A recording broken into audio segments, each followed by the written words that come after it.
Hello guys, welcome to the Rich Tech channel. In this tutorial, I'm going to teach you about the basics in programming of your EV3 robot using the Lego Mindstorm EV3 Home Edition application.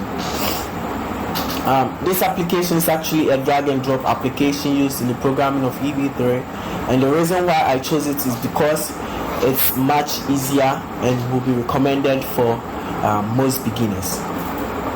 In this tutorial, I'm going to talk about just one set of blocks in this application, and this is the action blocks. The first block in the action block I'm going to talk about is the medium motor block. This actually controls the medium motor connected to your EV3, and we have the first input over here, which is for the speed of your medium motor. So the speed with which you want your medium motor to move with, we insert it right here. The next input, we have the number of rotations. This can also be set to off, on for seconds and on for degrees, not just on for number of rotations. The next block in the action blocks I'm going to talk about is the large motor block. The large motor block actually controls only one large motor connected to the intelligence brake of your EV3 robot.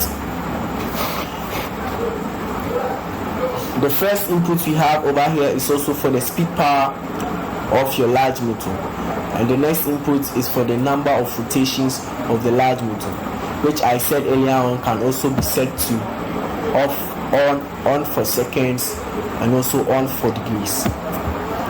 The next block I'm going to talk about is the move steering block. This actually controls two of the large motors connected to the EV3 robot. So we have the input for the steering over here.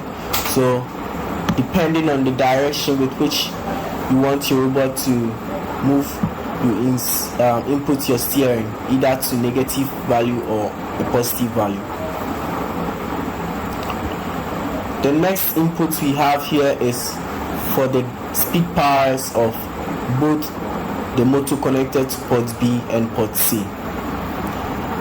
The next input is the number of rotations, and this can also be set to off, on for seconds and on for degrees.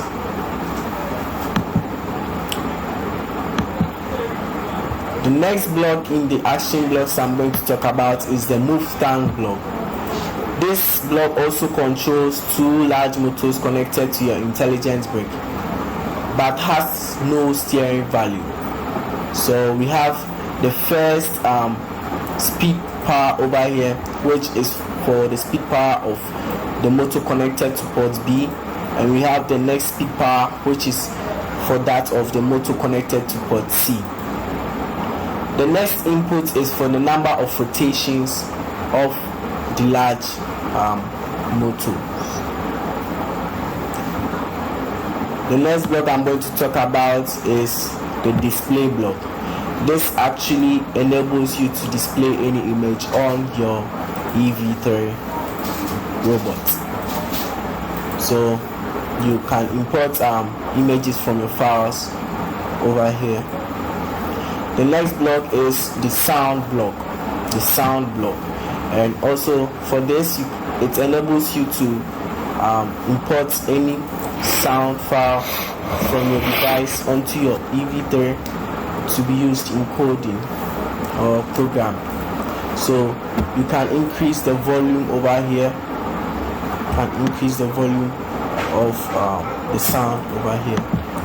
The next block I'm going to talk about here is the brake status color, and this block enables you to change the status color of your brake to either green, orange or red, or set it to off, on, or reset it.